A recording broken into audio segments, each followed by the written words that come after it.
Hello everyone, welcome to the new episode of my video series Polity by M. Laxmikanth. Last video में मैंने आपको बताया था कि ब्रिटिश काल भारत में कब और कैसे शुरू हुआ। उस वीडियो में मैंने आपको बैटल ऑफ प्लासी और बैटल ऑफ बक्सर के बारे में बताया था, जिसके बाद कंपनी के पास बंगाल, बिहार और उड़ीसा की दीवानी राइट्स आ गई। अगर आपने वो वीडियो नहीं देखी है तो आप उस वीडियो को ज़रूर देखें। वो आपको आज की video historical background of Indian constitution को समझने में बहुत हेल्प करेगी। मैं उस वीडियो का लिंक आपको एंड स्क्रीन पे दे दूंगा, आप वहां से उस वीडियो को देख सकते हैं। आज की वीडियो में हम बात करेंगे historical background of Indian constitution, जो कि हमारा एम लक्ष्मीकांत बुक का पहला चैप्टर है। इसके अंदर हम बात करेंगे कंपनी रूल, जो कि 1773 से लेके 1858 तक चला। इसके बाद मैं आपको 1857 की सेपॉय म्यूटेनी के बारे में बताऊंगा, सो दैट कि आपको क्राउन रूल को समझने में हेल्प हो सके। मैं अपनी वीडियोस को डिफरेंट पार्ट्स में बनाऊंगा, सो दैट कि आपको समझने में आसानी हो और आपका इंटरेस्ट भी बना रहे। शुरू करते हैं मेरे आज की वीडियो। मेरा नाम है अनंत और आप देख रहे हैं ई गुरुकुल NCERT स्टफ। 1765 में दीवानी मिलने के बाद ब्रिटिश का करियर इंडिया में स्टार्ट हो गया। 1857 में सेपॉय म्यूटेनी होने के बाद ब्रिटिश क्राउन ने भारत पर शासन की सीधी जिम्मेदारी ले ली और ब्रिटिशर्स का शासन भारत में 15 अगस्त 1947 तक चला। अब आज़ादी के बाद भारत में संविधान की मांग बढ़ी। MN राव के सुझाव के बाद कॉन्स्टिट्यूएंट असेंबली 1946 में बनाई गई और 26 जनवरी 1950 तक कॉन्स्टिट्यूशन बन के तैयार हो गया। अब मैं आपको सारे एक्ट समझाता हूँ जिससे हमारे कॉन्स्टिट्यूशन को बनने में हेल्प हुई थी। The company rule 1773 to 1858, regulating act of 1773। इस एक्ट की बहुत बड़ी कॉन्स्टिट्यूशनल इंपॉर्टेंस है, क्योंकि यह ब्रिटिश सरकार का भारत पे कंट्रोल का पहला कदम था। इस एक्ट ने सबसे पहले कंपनी के राजनीतिक और प्रशासनिक कार्यों को पहचान दिलाई। इस एक्ट ने भारत में केंद्रीय प्रशासन की नींव रखी। अब इस एक्ट के फीचर्स के बारे में हम बात कर लेते हैं।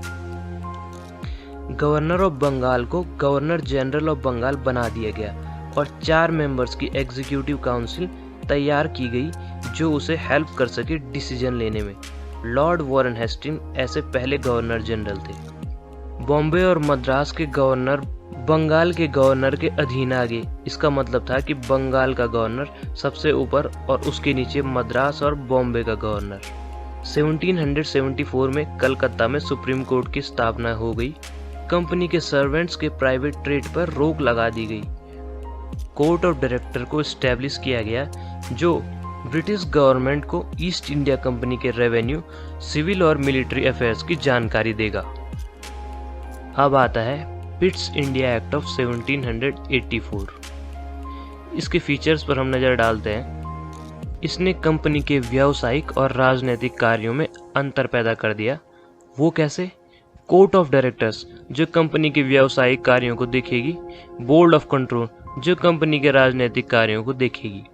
बोर्ड ऑफ कंट्रोल को सिविल और मिलिट्री ऑपरेशंस और रेवेन्यू को सुपरवाइज करने की पावर दे दी गई। ये एक्ट 2 रीजन्स की वजह से बहुत ही ज़्यादा इम्पोर्टेंट हो जाता है, जिसमें कि पहला रीजन है, पहली बार भारत में एक कंपनी की टेरिटरीज को ब्रिटिश पोजीशन इन इंडिया कहा गया। दूसरा रीजन है, ब्रिटिश गवर्नमेंट का कंपनी के कार्यों और प्रशासन पर सर्वोच्च अधिकार प्राप्त हो गया।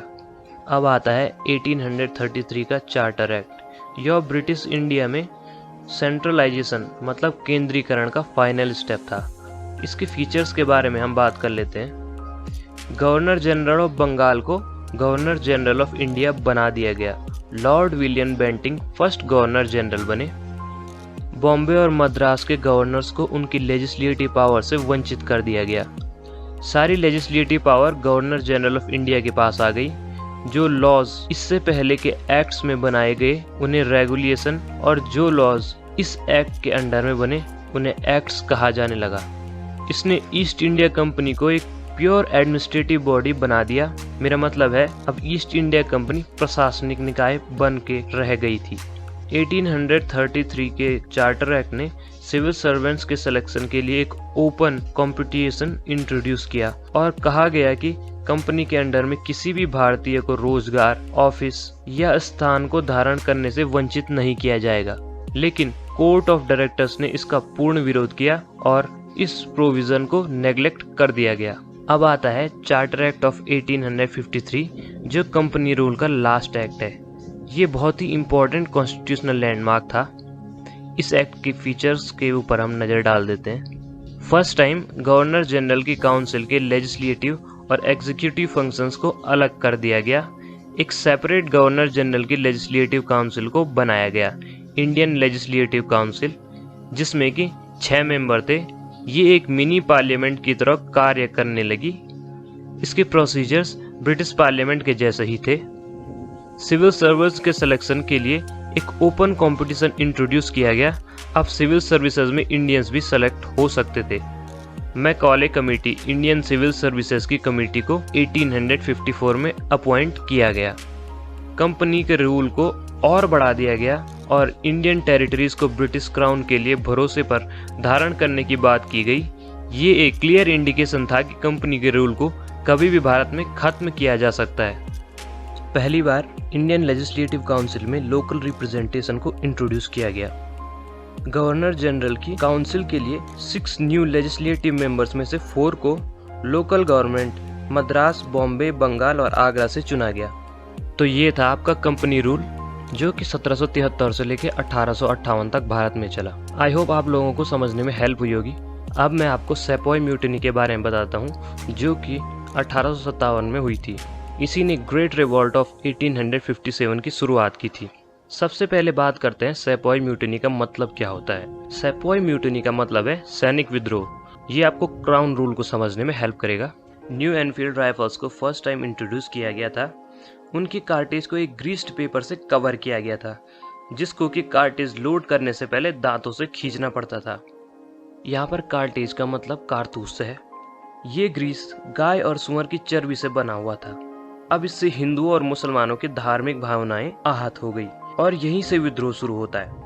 29 मार्च 1857 को बैरकपुर में मंगल पांडे द्वारा सबसे पहले विद्रोह किया गया। तो मई 1857 को मेरठ में 85 सिपाहियों को एक लंबा कारावास दे दिया गया, क्योंकि उन्होंने नई एनफील्ड राइफल का उपयोग करने से इनकार कर दिया। इसलिए 10 मई को सिपाहियों का विद्रोह शुरू हो गया। सिपाहियों ने अपने अफसरों को गोली मार दी। अपने साथी सिपाहियों, जिनको सजा दे दी गई थी, आजाद कर दिया और दिल्ली की तरफ बढ़ने लगी। 12 मई 1857 को सेना दिल्ली पहुंच गई और बहादुर शाह जफर द्वितीय को अपना बादशाह घोषित कर दिया।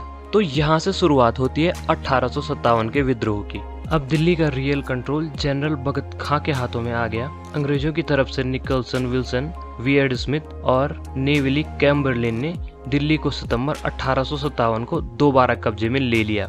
बादशाह बहादुर शाह द्वितीय को अरेस्ट करके रंगून की जेल में बंद कर दिया गया और 1862 में उनकी मौत हो गई। कानपुर में नाना साहब के द्वारा विद्रोह चलाया गया, जो कि बाजीराव द्वितीय द्वारा गोद लिए गए थे। तात्या टोपे और अजीमुल्ला इनके 2 सैन्य प्रमुख थे। सर कॉलिन कैम्पबेल द्वारा कानपुर को दोबारा कब्जे में ले लिया गया। लखनऊ का विद्रोह ओध की बेगम द्वारा चलाया गया और सर कॉलिन कैम्पबेल द्वारा इस विद्रोह को भी दबा दिया गया। झांसी का विद्रोह रानी लक्ष्मीबाई द्वारा चलाया गया और यूरोज द्वारा झांसी की रानी का अंत करने के बाद इस विद्रोह को भी दबा दिया गया। बिहार में कुंवर सिंह, जो कि जगदीशपुर का एक जमींदार था, उसके द्वारा विद्रोह की शुरुआत हुई। 27 अप्रैल 1858 को जगदीशपुर में ही उसकी मौत हो गई। इस विद्रोह के बाद भारत से ईस्ट इंडिया कंपनी का शासन समाप्त हो गया और क्राउन रूल शुरू हो गया। आई होप आप लोगों को वीडियो से कंपनी रूल और सेपॉय म्यूटिनी को समझने में हेल्प हुई होगी। नेक्स्ट वीडियो में हम बात करेंगे क्राउन रूल के बारे में। अगर आपको मेरी वीडियोस हेल्पफुल लगती हैं तो लाइक कीजिए मेरी वीडियोस को, सब्सक्राइब कीजिए और शेयर कीजिए, सो दैट कि लोगों तक भी मेरी वीडियोस पहुंच सके और लोगों को भी समझने में हेल्प हो सके।